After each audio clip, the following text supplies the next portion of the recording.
Jabalpur Gita colony में दिन दहाड़े लूट और हत्या, लुटेरे फरार। क्या रात को तो अखबार रहने दीजिए। सुबह कभी कभी अखबार पढ़ लिया करो। हमारे कॉलोनी में जो पिछले महीने लूट हुई थी ना, वो लुटेरे फरार है, पकड़े नहीं गए अब तक। वो पकड़े जाएंगे, आप खाना खा लीजिए। चलो। भोला, रोटी लेके आना।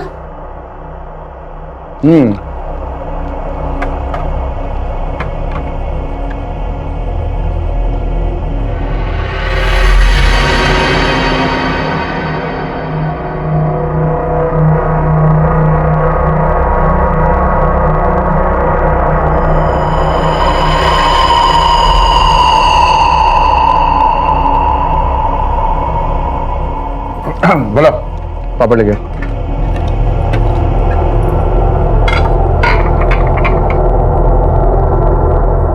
टीना, चलो बेटा सोने, कल स्कूल है ना। Good night Tintni. मासी, मेरा नाम टिंटनी नहीं टीना है। अच्छा, गुड नाइट दीदी। गुड नाइट जीजू। Good night. Good night. और आप भी चलिए।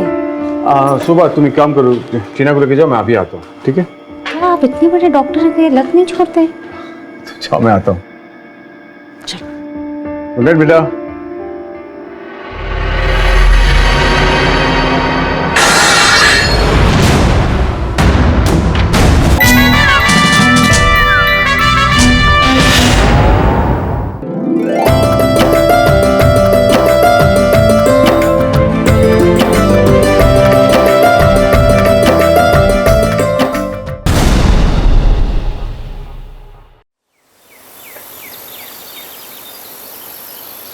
टीना, अरे क्या गाना सुन रही है?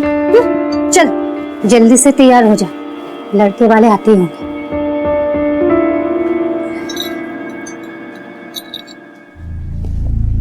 अभी तो तू अपने दीदी के पास रहने आई थी और अभी शादी करके चली जाएगी। ठीक है, तू जल्दी से तैयार हो जा, जल्दी से आ जाना, ठीक है?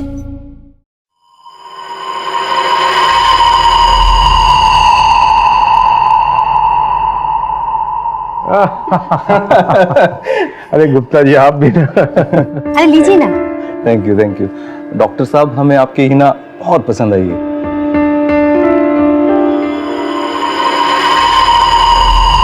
अच्छा जी, अब इजाजत दीजिए, ठीक है? चलिए, नमस्ते। मुझे तो लड़का और उसका परिवार दोनों ही बहुत पसंद आए। हमारी हीना बहुत खुश रहेगी। देखो शोभा, हिना सिर्फ 20 साल की है अभी इसे पढ़ने दो, कुछ करने दो, फिर सही समय आने पर वो शादी भी कर लेगी। इतनी जल्दी क्या है? तो क्या उसे सारी जिंदगी घर में ही बिठा के रखना है? देखो ऐसा है, उसके अच्छे बुरे का पता है मुझे। तुम एक काम करो, लड़के वाले को सुबह मना कर दो।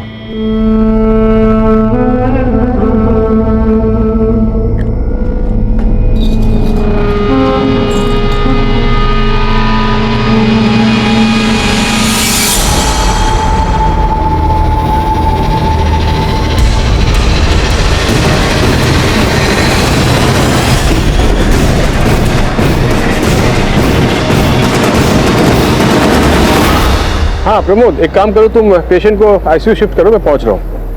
नहीं, नथिंग टू वरी, मैं पहुंच रहा हूँ, ठीक है? शोभा, इधर आओ। अरे आओ बाबा, आओ। ओहो बाप रे, इतना गुस्सा? हाँ, अरे आज भी तुम्हारा मूड खराब लगता है। एक काम करो, हंस दो। अरे हंस भी दो, हंस दो, हंस दो।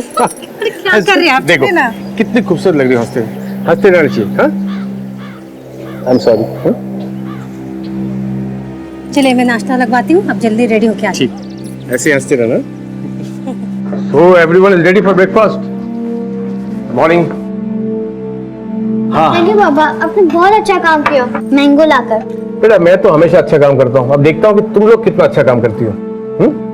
है ना? मैंने जो तुम्हें बताया था वो किया तुमने? क्या? अरे बिजली डिपार्टमेंट में कंप्लेन की? हाँ हाँ, मैंने वहाँ फोन कर दिया, वो आजकल में आ जाएंगे। और टीनो, तुम्हारा काम? आपको सबसे ज्यादा प्यार करना। शैतान कहीं की, अच्छे मार्क्स भी लाना, समझी? हाँ भाई भोला, तेरा काम? मेरा काम? हाँ, मेरा काम तो आपको अच्छा नाश्ता देना है, आपका ख्याल रखना है। और क्या? और टीना को उसके कराटे क्लास में ड्रॉप कर देना और आते हुए ना सब्जी लेके आना। जी। भोला भैया, आपको पता है मैं कराटे क्लास में बड़ी चैंपियन हूँ। अच्छा, और मुझे ना बहुत प्यार करता है और मुझे बहुत मजा आता है। तो आज कैसे जाएंगे? आज हाँ? पता नहीं वो। अरे राबिया, बहुत भूल गया।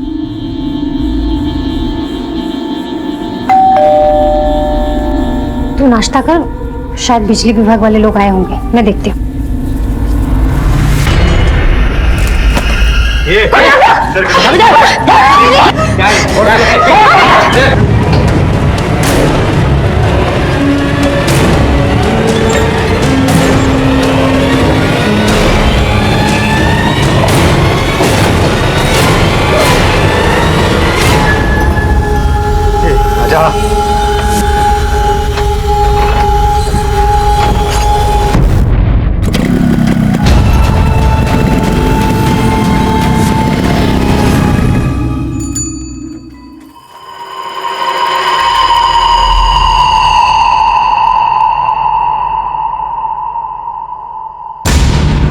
दरवाजा बाहर से किसने बंद कर दिया?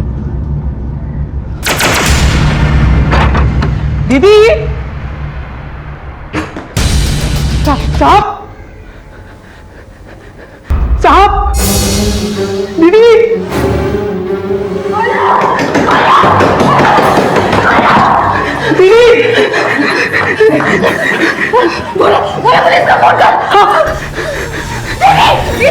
Hello hello police station, hello. हाँ दीदी,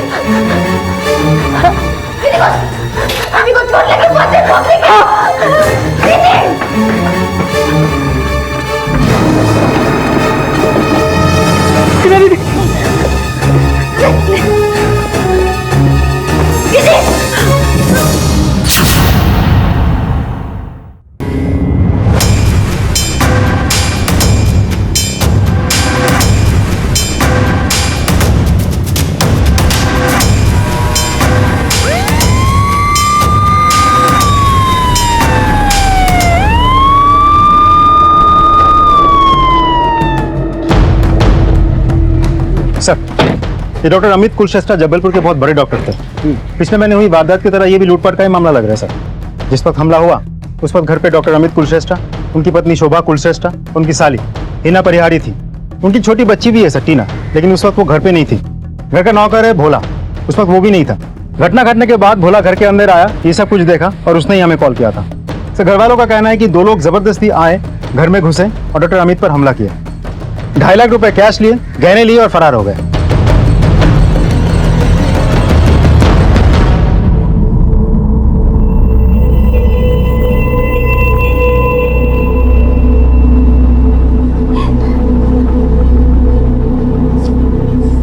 बुरा पानी लेकर आओ। मैडम, आपने उन्हें देखा तो होगा, वो दिखने में कैसे थे? दीदी दीदी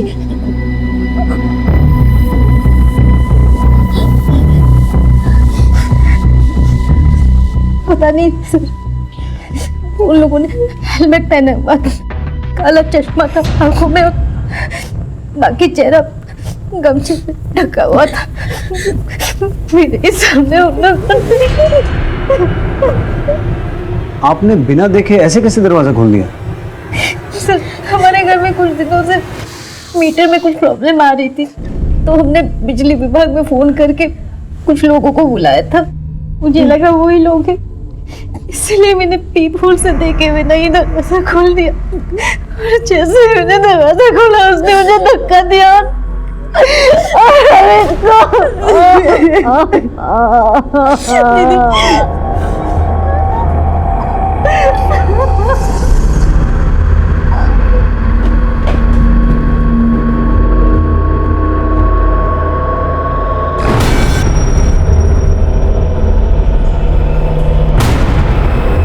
सर, बड़ी अजीब बात है, घर में रॉबरी हुई है लेकिन सामान तो कुछ भी बिखरा हुआ नहीं है, सब कुछ ठीक ठाक है। इसका मतलब है रॉबरी करने वालों को सिर्फ कैश और गहनों से ही मतलब था। जब ये सब हुआ तुम यही थे ना? नहीं साहब, हम तो टीना देवी को उसके कराटे क्लास छोड़ने गए थे। और जब हम वापस आए तब देखा दरवाज़ा बाहर से बंद था। हमने दरवाज़ा खोला, अंदर देखा पूरा खून खून था और हमारे डॉक्टर साहब खून में लथपथ पड़े थे। और वो लोग जाते जाते हमारी मैडम और हिना दीदी को बाथरूम में बंद करके चले गए।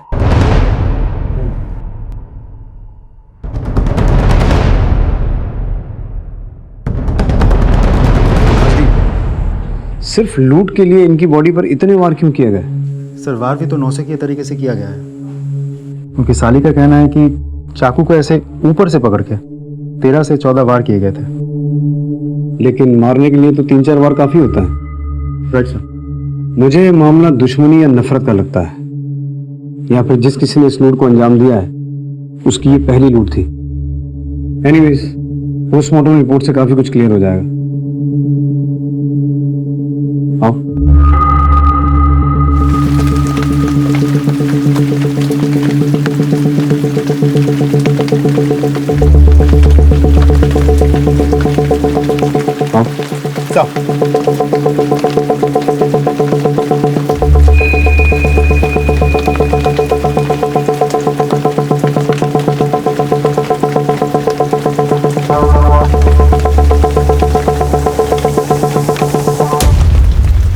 राजदीप, इस सीसीटीवी के अलावा आसपास जितने भी सीसीटीवी हैं सबकी फुटेज निकलवाओ और घर वालों से वो जो गहने चोरी हुए हैं उनके बिल्स या फोटोग्राफ जो भी इंफॉर्मेशन मिले वो कलेक्ट करो।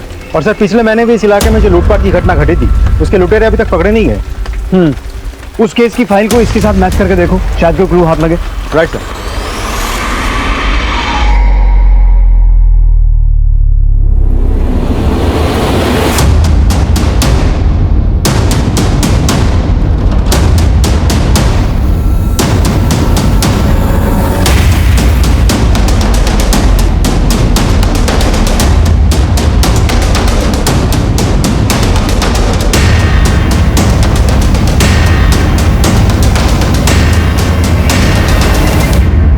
राजदीप सर, इस बाइक के नंबर से पता लगाओ ये बाइक किसके नाम पर रजिस्टर्ड है। और इस दूसरे क्लिप में जो पान वाला नजर आ रहा है उससे कुछ इंफॉर्मेशन निकालो। Okay sir. सर, ये उन चोरी हुए गहनों के फोटोज। इन्हें सभी ज्वेलर्स के पास सर्कुलेट करवाओ और उन्हें कहो कि अगर कोई इन्हें बेचने की कोशिश करे तो तुरंत हमें इन्फॉर्म करें। सर,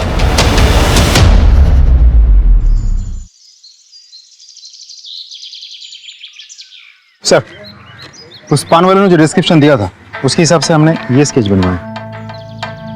ये आदमी उनमें से नहीं है जिन्होंने पिछले महीने की लूट की वारदात को अंजाम दिया था। ये देखो। हाँ सर, ये तो अलग आदमी है। और इसकी हाइट लगभग 5'8", 5'9" के आसपास होनी चाहिए, जबकि पिछली लूट में शामिल इन लोगों की हाइट 5'5" के करीब थी। तो सर ऐसा भी तो हो सकता है कि उसी ग्रुप के बाकी के लोग हो सकता है। इसे सभी पुलिस स्टेशन में सर्कुलेट करवाओ। जी सर। सर वो लोग जो बाइक लेकर आए थे वो किसी सुनील जोशी का नाम पर रजिस्टर्ड है। सुनील जोशी? बुलाओ उसे। सर। आओ। सर यही है सुनील जोशी। तुम्हारी हाइट कितनी है? सर 5'8". क्यों? बैठो, तसल्ली से बात करते हैं। ये बाइक तुम्हारी है ना? सर नंबर तो सेम है सर, लेकिन बाइक मेरी नहीं है। 21 जून को तुम कहाँ थे? सर मैं ऑफिस में ही था। आप चाहे तो इंक्वायरी कर लीजिए सर। और मेरी बाइक भी ऑफिस की पार्किंग में खड़ी थी। ठीक है, जा सकते हो। Thank you sir. सर आपने इसे जाने क्यों दिया? सिर्फ बाइक का नंबर सेम होने से उसे पुलिस का मेहमान नहीं बना सकते हैं, लेकिन जो लड़के इस सीसीटीवी फुटेज में दिखाई दे रहे हैं उनकी हाइट भी 5'8", 5'9" के आसपास की थी। इसके ऑफिस से कंफर्म करो ये सही बोल रहा है कि नहीं। सर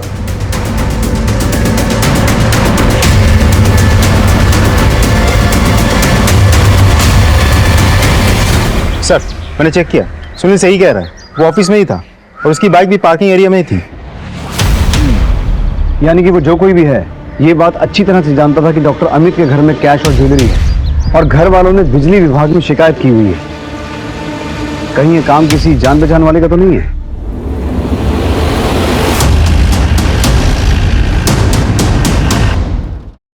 देखिए, हम आपकी हालत समझ सकते हैं, लेकिन आपका बयान हमें मुजरिमों तक पहुंचा सकता है।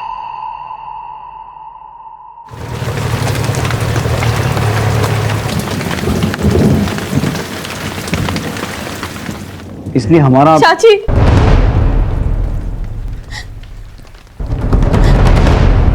चाची, ये कौन है?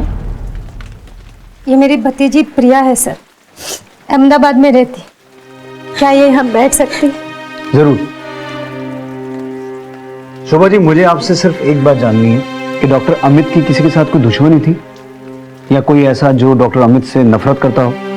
मुझे मालूम नहीं सर। किसी भी तरह की दुश्मनी, कोई झगड़ा, अनबन? नहीं सर, डॉक्टर साहब बहुत ही अच्छे इंसान थे, उनकी किसी से कोई दुश्मनी नहीं थी सर। वो तो ऐसे इंसान थे जो हमेशा दूसरों की मदद के लिए खड़े रहते थे सर। जैसे कि आपने कहा कि वो लोग आपके घर से 2.5 लाख नकदी लेकर गए, आप लोग हमेशा ही इतने पैसे घर पे रखते थे? नहीं सर, डॉक्टर साहब इतना सारा कैश कभी नहीं रखते थे। वो तो लोन का पैसा था जो उनको किसी को देना था। किसको देना था? डॉक्टर साहब की पहली पत्नी बिंदु को। उनको देने के लिए उन्होंने पर्सनल लोन लिया था सर। पहली पत्नी? जी सर। डॉक्टर साहब और मेरी जब शादी हुई थी तो वो तलाकशुदा थी, लेकिन डॉक्टर साहब और बिंदु की बिल्कुल बनती नहीं थी सर। लेकिन ये 7 साल पहले की बात है सर। तो आपको क्या लगता है, बिंदु कुछ कर सकती है? मुझे नहीं पता सर, लेकिन कुछ दिन पहले पैसों के लिए बहुत बड़ा झगड़ा हुआ था। कैसे समझाऊं इंजेक्शन? और जोर जोर से हंस लो। बहुत हंसी आ रही है ना मेरी जिंदगी बर्बाद करके। चलो निकलो यहाँ से, मुझे इनसे कुछ बात करनी है। 1 मिनट शोभा।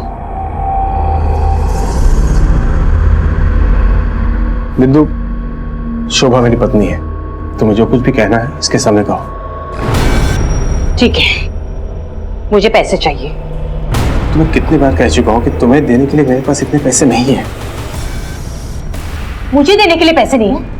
हाँ, मुझे पैसे चाहिए, वरना कोर्ट कचहरी का रास्ता मुझे भी पता है। तुम डॉक्टर साहब से इतनी बदतमीजी से बात नहीं कर सकती। ये तो मैं बहुत इज्जत से बात कर रही हूँ। तूने मेरी बदतमीजी कहाँ देखी है? देख लूंगी मैं तुम दोनों को। तलाक के समय में भी डॉक्टर साहब ने बिंदु को बहुत सारा पैसा दिया था सर, लेकिन कोई लिखा पढ़ी नहीं की गई थी और इतने सालों में उसने भी कुछ नहीं कहा सर। लेकिन कुछ दिनों पहले से वो पैसों के लिए अड़ गई। वो ब्लैकमेल करने लगी, धमकियां देने लगी सर। एक नंबर की कमी है वो शुभ। मेरा घर तोड़ दिया, मेरी जिंदगी बर्बाद कर दी उसने। झूठ तो बोलेगी ना। डिवोर्स लेते वक्त मैंने कुछ नहीं मांगा, पर आज मुझे जब पैसों की जरूरत आन पड़ी तो मैंने डॉक्टर साहब से पैसे मांगे और उन्होंने मुझसे वादा भी किया कि वो मुझे पैसे देंगे। लेकिन एकदम से पैसों की ऐसी क्या जरूरत आन पड़ी थी आपको? वो मैं खुद का बिजनेस करना चाहती थी, इसलिए मुझे पैसे चाहिए थे। वैसे पूछ सकता हूँ कि आप दोनों का तलाक क्यों हुआ था?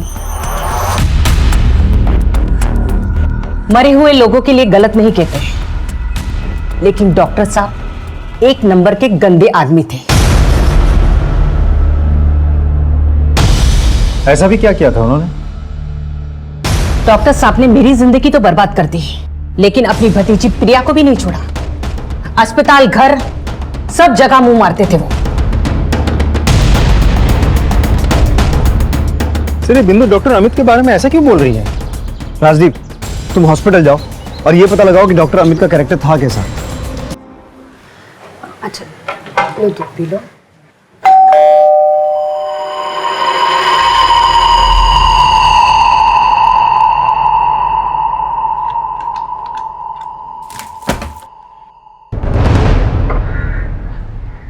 दीदी,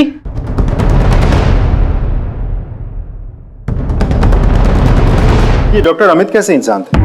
I mean, उनके साथ कभी भी किसी का कोई गलत संबंध रहा हो या उन्होंने अपने पद का कभी गलत फायदा उठाने की कोशिश की हो? नहीं सर, डॉक्टर साहब तो बहुत अच्छे इंसान थे। उन्होंने तो कभी किसी का बुरा ही नहीं किया था। बिंदु जी ने हमें बताया कि डॉक्टर अमित का कैरेक्टर ठीक नहीं था। उनके अलग अलग लड़कियों के साथ रिलेशंस थे। सर, मेरे दोनों बच्चों को पढ़ाई का खर्चा उन्होंने उठाया। कोई कैसे ऐसे आदमी के बारे में बुरा सोच सकता है सर? उनका तो ये भी कहना है कि डॉक्टर अमित का आपकी भतीजी प्रिया के साथ भी नाजायज संबंध है। नीच औरत है सर वो। मेरे और डॉक्टर साहब के प्यार से शुरू से जलती थी, और वो प्रिया के बारे में ऐसा कैसे बोल सकती है सर? 11 साल की थी जब डॉक्टर साहब ने उसे घर लाया और अपनी बेटी की तरह पाला है सर। जब प्रिया के माँ बाप की मौत हो गई तो डॉक्टर साहब ने प्रिया को सहारा दिया, लेकिन कुछ लोगों को हर रिश्ते में गंदगी ही नजर आती है। और हॉस्पिटल में डॉक्टर साहब का कहीं किसी के साथ कुछ नहीं चल रहा है सर। आप इतने दावे के साथ कैसे कह सकती हैं? आपको क्या पता कि डॉक्टर अमित हॉस्पिटल में कैसे थे? क्योंकि मैंने 5 साल डॉक्टर साहब के हॉस्पिटल में काम किया है एज ए हेड नर्स। मुझे आपकी भतीजी प्रिया से मिलना है।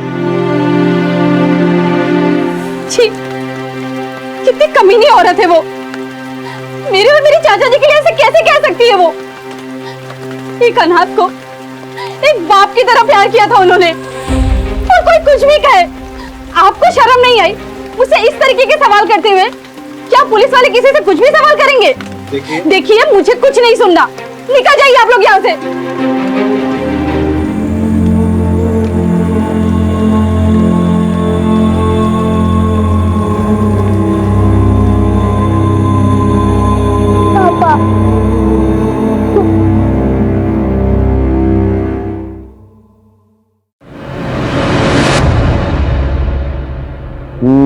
बेटा इस बार रानी तो मेरी होगी, इस बार नहीं जाने दूंगा मैं। ए, टीना, नहीं नहीं पापा मेरी रानी। नहीं नहीं तुम्हारी नहीं, चीटर, पापा, यू आर मेरी चीटर, रानी। You are cheater. नहीं, मेरे इधर इधर इधर आ। रानी तुम्हारे पास है और मेरी गुड़िया रानी मेरे पास है। पापा पापा मुझे पापा पापा आ जाओ ना पापा पापा पापा प्लीज पापा पापा पापा प्लीज चुप हो जाओ। मोदी मोदी मोदी बाबा हीरो चुप हो जा प्लीज, प्लीज सब ठीक हो जाएगा, चुप हो जा प्लीज। P low. पापा पापा पापा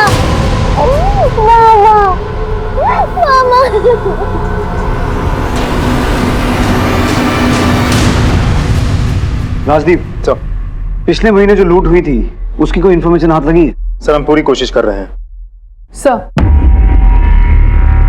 ये डॉक्टर अमित की postmortem report. Sir doctor Amit के गले और सीने पे 13 वार किए गए थे, लेकिन पोस्टमार्टम रिपोर्ट में डॉक्टर ने यह मेंशन किया कि शुरुआत के 3 या 4 वार में ही डॉक्टर अमित मर गए थे, फिर भी वो उसे मारता रहा। अब तो मुझे पक्का यकीन है ये लूट के लिए किया गया कत्ल नहीं था। कोई तो है जो डॉक्टर अमित से नफरत करता है। इसे लूट की शक्ल देने की कोशिश तो की गई है, लेकिन असली मकसद डॉक्टर अमित की हत्या ही थी। सर एक और बात, हिना ने हमसे कहा था कि उसने उस दिन बिजली विभाग में कॉल किया था, लेकिन हमारे इंक्वायरी के हिसाब से डॉक्टर अमित के घर की कोई भी कंप्लेंट बिजली विभाग में दर्ज ही नहीं, और हिना के कॉल रिकॉर्ड्स के हिसाब से भी उसने बिजली विभाग में कॉल किया ही नहीं था। तुमने बताया था कि तुमने बिजली विभाग में शिकायत दर्ज करवाई थी और वहां से कोई आने वाला था, लेकिन जब हमने पता किया तो वहां तो ऐसी कोई शिकायत दर्ज ही नहीं हुई है। क्या तूने बिजली विभाग में शिकायत नहीं की? बोलो। सब मेरी वजह से हुआ है। मैंने कॉल नहीं किया था, जीजू ने मुझसे कहा था कॉल करने के लिए, पर मैं उस वक्त किताब पढ़ रही थी और मेरे ध्यान से ही निकल गया। फिर दीदी ने भी कहा था फोन कर लेना, पर मैंने सोचा मैं बाद में कर लूंगी, और जब जीजू ने दोबारा मुझसे पूछा तो मैंने कह दिया हाँ मैंने कॉल कर लिया है, और मैं कॉल करती उसके पहले ये सब कुछ हो गया। तो ये बात तुमने पहले क्यों नहीं बताई? सर मैं बहुत घबरा गई थी।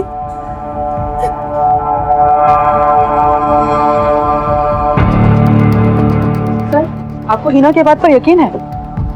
जेन्युइन मिस्टेक थी। कई बार लोग बाग काम को टाल देते हैं, लेकिन जिस किसी ने किया है वो ये बात अच्छे तरीके से जानता था कि डॉक्टर अमित ने बिजली डिपार्टमेंट के लोगों को घर बुलाया है, और वो ये भी जानता था कि डॉक्टर अमित को लोन के पैसे मिलने वाले थे। वो या तो कोई करीबी है या किसी करीबी के संपर्क में है, क्योंकि वो इस घर की पूरी ज्योग्राफी जानता था।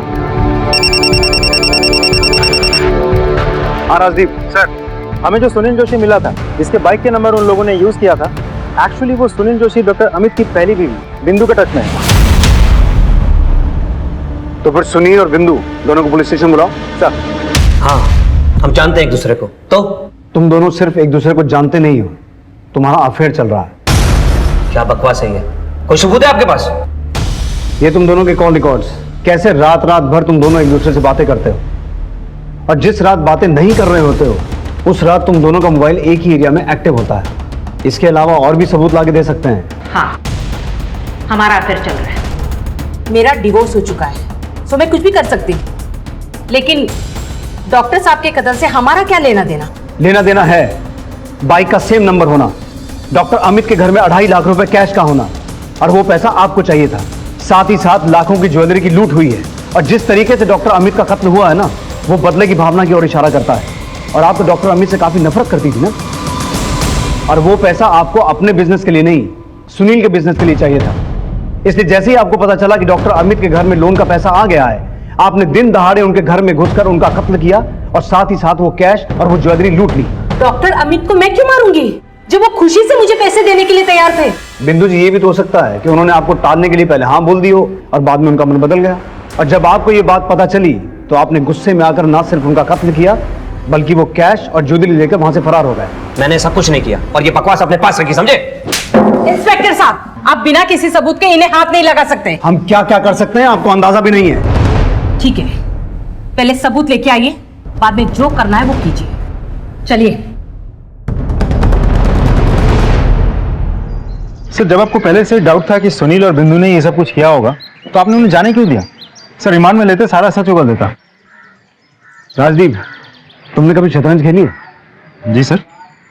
शतरंज के खेल में अक्सर हमारी नजर वजीर, घोड़े, हाथी और ऊंट पर होती है, लेकिन अगर सामने वाला खिलाड़ी शातिर है तो वो इसी बात का फायदा उठाकर अपने प्यादों से ही चेकमेट दे देता है। तो मेरी नजर उस वजीर पर नहीं बल्कि उन प्यादों पर है जिन्होंने बिसात बिछाई है। समझा सर। जिस किसी ने डॉक्टर अमित का मर्डर किया है वो सुनील और बिंदु के संबंध के बारे में बहुत अच्छे से जानता था। उसने बड़ी चालाकी से सुनील की बाइक को वजीर बनाकर हमारे सामने खड़ा किया और पीछे से अपनी चाल चल गया। डॉक्टर अमित के घर लोन के पैसे रखे हुए थे, उनके घर बिजली विभाग से लोग आने वाले थे। ये सब कुछ इत्तेफाक नहीं हो सकता, ये एक जाल है जो बड़ी चालाकी से बुना गया है। सर, मैंने चोरी की ज्वेलरी की सारी पिक्चर्स सारे सुनार में डिस्ट्रीब्यूट कर दी थी, इनकेस कोई उसे बेचने आए। तो आज जबलपुर के बाहर के एक शॉप से मुझे कॉल आया है, कल कोई वहाँ इस इयरिंग सेट को बेचने गया था। वो सुनार ने इन बालियों को पहचान लिया और उसने उस आदमी से ये कहा कि वो चोरी का सामान अपने शॉप में नहीं खरीदता क्योंकि वहाँ पे सीसीटीवी कैमराज लगे हैं, और उस सुनार ने उस आदमी को आज शाम को अपने घर के बाहर बुलाया है। Very good.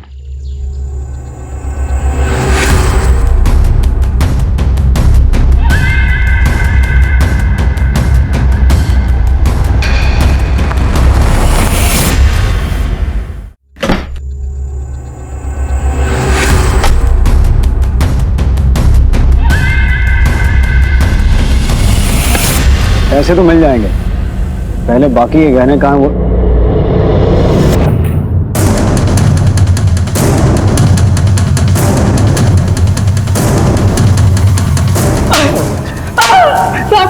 मैंने कुछ नहीं किया, मैंने कुछ नहीं किया। बोल, सच बोल। हाँ, बता दो सब। उस दिन जब कांड हुआ तो हिना दीदी ने कहा, हेलो पुलिस स्टेशन, हेलो। हाँ,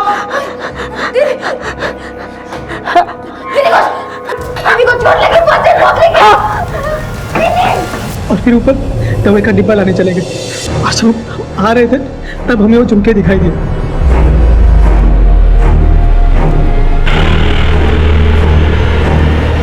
साहब, हमें झुमके इन सब के कमरे में मिले। हमने 3-4 दिन इंतजार, जब लगा पुलिस को पता नहीं चलेगा तो ये शहर के बाहर लेके आए बेचने के लिए। साहब, हमारी माँ को गांव में पैसों की बहुत जरूरत थी साहब। झूठ बोलता है, डॉक्टर अमित को तूने ही मारा है? नहीं साहब, हमने नहीं मारा है उनको साहब। अगर तूने नहीं मारा तो उस घर में ऐसा कौन है दूसरा जिसे उस घर की हिस्ट्री ज्योग्राफी से पता है? साहब, वो हिना दीदी का एक दोस्त साहब, वही लड़का उसके अगले दिन भी आया था दोपहर में डॉक्टर साहब से मिलने। कहाँ? अस्पताल में।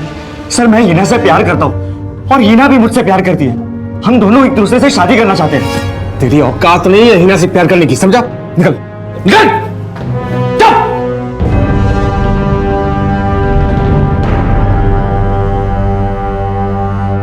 उसके अगले दिन तो पूरा कांड हो गया।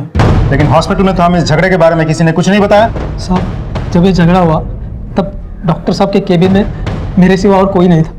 तो तू अभी तक चुप क्यों बैठा था? साहब हमें तो लगा डाका पड़ा है, पर आप लोग हमें उठा रहे, इसीलिए जो देखा सब बता दिया साहब। जरा इस हिना में कॉल रिकॉर्ड चेक करो। साहब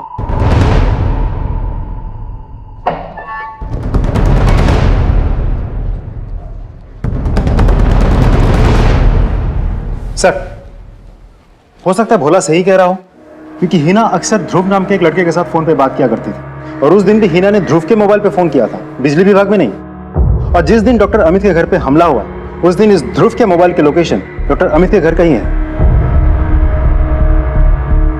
सर आप बताएंगे हिना को यहाँ क्यों बुलाया है? हम कुछ नहीं बताएंगे, अब जो भी बताएगी वो हिना बताएगी। बोलो हिना। 21 जून को तुमने बिजली विभाग में फोन नहीं किया था, बल्कि तुमने किसी और को फोन करके अपने घर बुलाया था। किसे फोन किया था?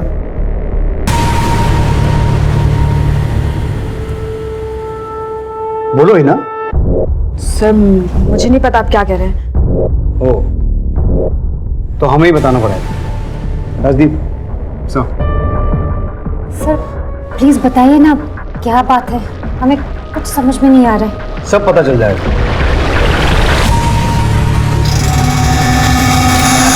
ध्रुव, ये कौन है सर? जैसा कि हिना ने बताया, ये ध्रुव है, हिना का बॉयफ्रेंड। 21 जून को हिना ने ध्रुव को फोन करके अपने घर बुलाया था। यार तेरा जीजू तो मेरी मानने वाला है नहीं, ऊपर से मुझे बेइज्जत करके भी निकाल दिया। मैंने तो तुम्हें कहा था ना, जीजू से बात करके कुछ नहीं होगा। अच्छा ऐसा करो, दीदी घर पर ही हैं, तुम उनसे आके बात कर लो, वो मान जाएंगे। पता नहीं तेरे चक्कर में और कितने पापड़ बेलने पड़ेंगे। थी वो, मैंने ध्रुव को घर पे बुलाने के लिए कॉल किया था, आपसे मिलवाने के लिए, पर मुझे पता नहीं था कि उस दिन सेकंड सैटरडे जीजू हॉस्पिटल लेट जाएंगे और ये सब हो गया। जी सर, मैं हिना की जीजू से बात करने के लिए हॉस्पिटल गया था, जहां डॉक्टर अमित ने धक्के मार के तुझे अपने कैबिन से बाहर निकाल दिया। जी बिल्कुल। तो तुझे गुस्सा तो आया होगा? आया था सर, पर उतना भी नहीं जितना कि आप लोग सोच रहे हैं। सर अगर आपको ये लगता है कि गुस्से में आके मैंने उनका मर्डर किया तो आप गलत है। सर मैं सिर्फ हिना से शादी करना चाहता था, इसलिए उसकी बहन को मिलना मैं उसके घर गया था, बस। क्या हुआ आंटी? आपको पता नहीं डॉक्टर अमित का खून हो गया है, पैसे जेवर सब लेके चले गए। मेरी हिम्मत ही नहीं हुई सर, मैं डर गया इसलिए बाहर से ही निकल गया। राजदीप साहब कहानियां अच्छी बनाता है, लेकिन ये नहीं जानता कि पुलिस वाले कहानियों से बहलते नहीं हैं। इसे इसी लॉकअप में रखो। सर नहीं, सर प्लीज मेरी बात सुनिए, मैंने कुछ नहीं किया सर। पास एक खबर आई।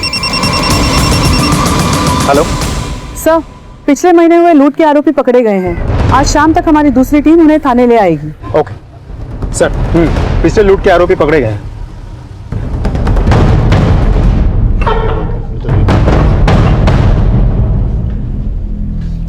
21 जून की दोपहर गीता कॉलोनी जबलपुर में एक डाका डाला गया था, ठीक उसी तरीके से जैसा तुमने 1 महीने पहले डाला था।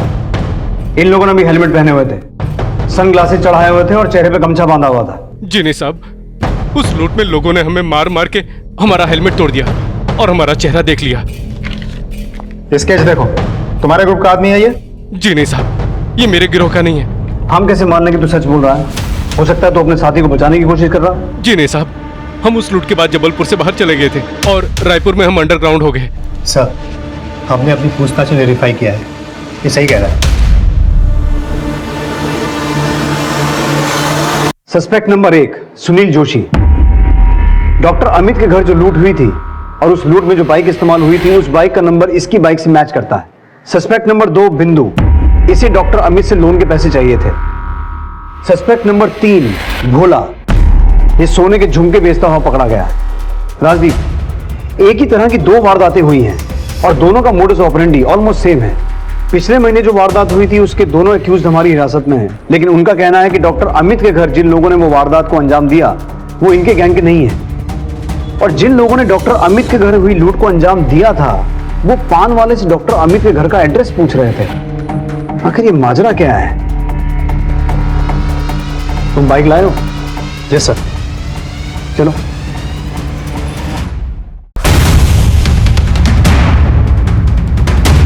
डॉक्टर अमित कुलश्रेष्ठ का घर कौन सा है? अच्छा, कुछ सुनाई नहीं दे रहा सर।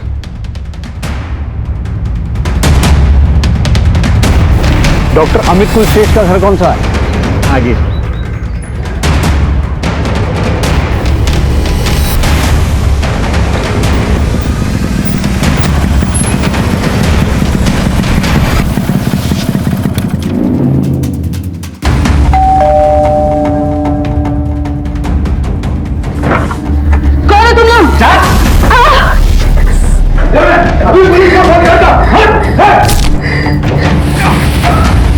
तिजोरी की चाबी दो। स्टॉप। राजदीप, तुम्हें कैसे पता कि तिजोरी ऊपर है? सर कितनी बार तो आ चुके हैं हम। स्टार्ट, जाओ। तुम दोनों इधर आओ, इधर आओ।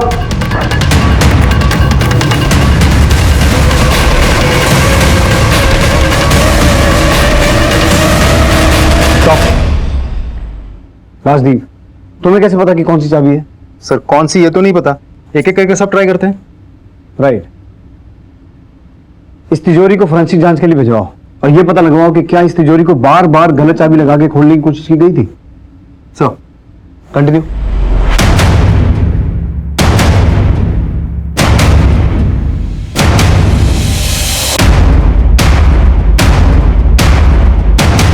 अभी तक सारी चाबियां तो लगा ली होंगी ना? Yes sir. Count 3 and come down. सब चलो।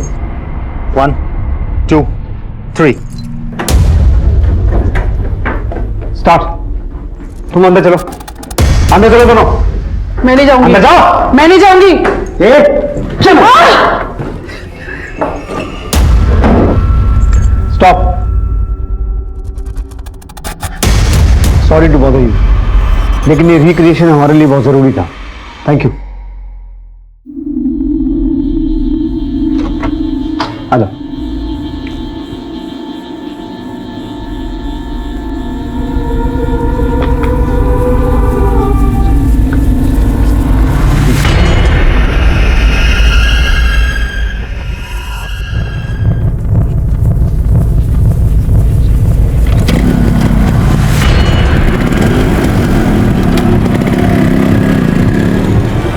Wait 20 minute. चलो।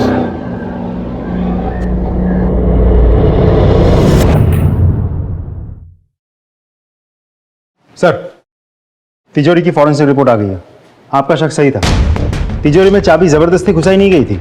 मतलब उन लुटेरों को पता था कि सही चाबी कौन सी है। हमारी एक्सरसाइज के हिसाब से हमें उस वारदात को अंजाम देने में 20 मिनट लगे थे, जबकि सीसीटीवी फुटेज के हिसाब से लुटेरे 13 मिनट में अपना काम करके वहां से निकल गए थे। राजदीप, हमने इन सब से बात की। बिंदु और सुनील का कहना है कि उन्हें घर के अंदर का कुछ नहीं पता था। वही ध्रुव का भी कहना है कि उसे घर के अंदर की पूरी जानकारी नहीं थी। हालांकि मुझे इसकी बात पर पूरा यकीन नहीं है। अब बचे ये चारों जो घर से अच्छी तरह से वाकिफ थे। ये कांड इनमें से किसी ने किया है या करवाया है। Good news sir. सर ये रहे शोभा और प्रिया के कॉल रिकॉर्ड्स। शोभा लगातार प्रिया के टच में थी, लेकिन मर्डर के 2 दिन पहले से प्रिया का फोन बंद था। लेकिन इस नंबर से शोभा को लगातार कॉल्स आ रहे थे। ये नंबर यहीं जबलपुर में बेड़ा घाट के पास एक होटल का है।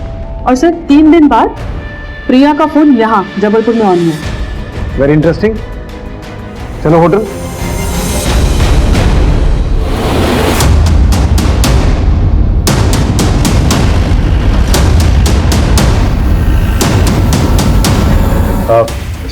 Yes sir. स्केच देखिए जरा, ये आदमी आपके होटल में आया था? सर यहाँ इतने लोग आते हैं, सबका चेहरा याद रखना मुश्किल है। तो फिर ये बताइए कि आपके होटल से बार बार फोन क्यों किया जा रहा था? ये आपके होटल का नंबर है ना? हाँ सर, हमारे होटल का नंबर है। तो जरा चेक कीजिए इतने सारे कॉल्स किसने किए। सर रूम नंबर 301 कोई लेडी थी, प्रिया मेहता।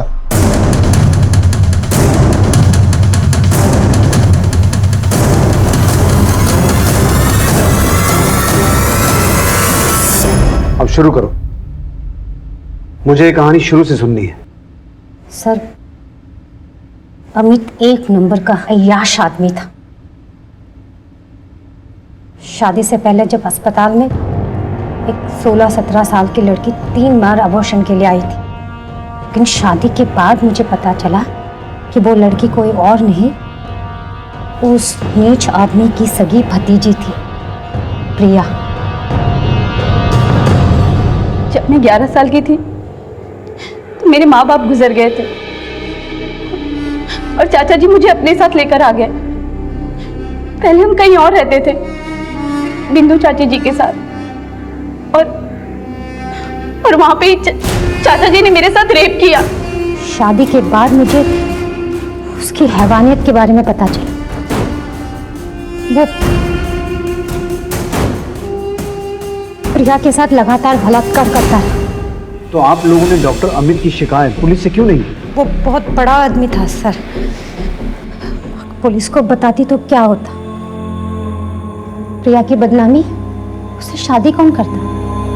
इसीलिए मैंने जल्दी से प्रिया की शादी करवा दी। लेकिन उसके बाद मेरी मम्मी पापा ने कहा कि हीना को मैं अपने साथ रखूं, उसको पढ़ाऊं। मैं हीना को उस दरिंदे से बचाना चाहती थी, इसीलिए मैंने उसे हॉस्टल में डाल दिया।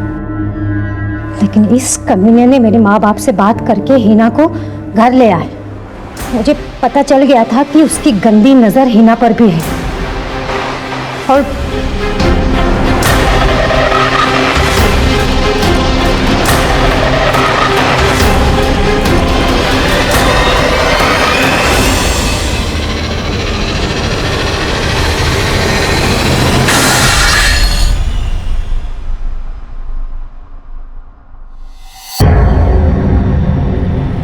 शोभा चाची ने मुझे कॉल करके बताया कि चाचा जी की बुरी नजर अब हीना के ऊपर है। इसीलिए मैंने सारी बात अपने पति को बता दी और उन्होंने अपने 2 दोस्तों के साथ मिलकर उस दरिंदे को मार दिया।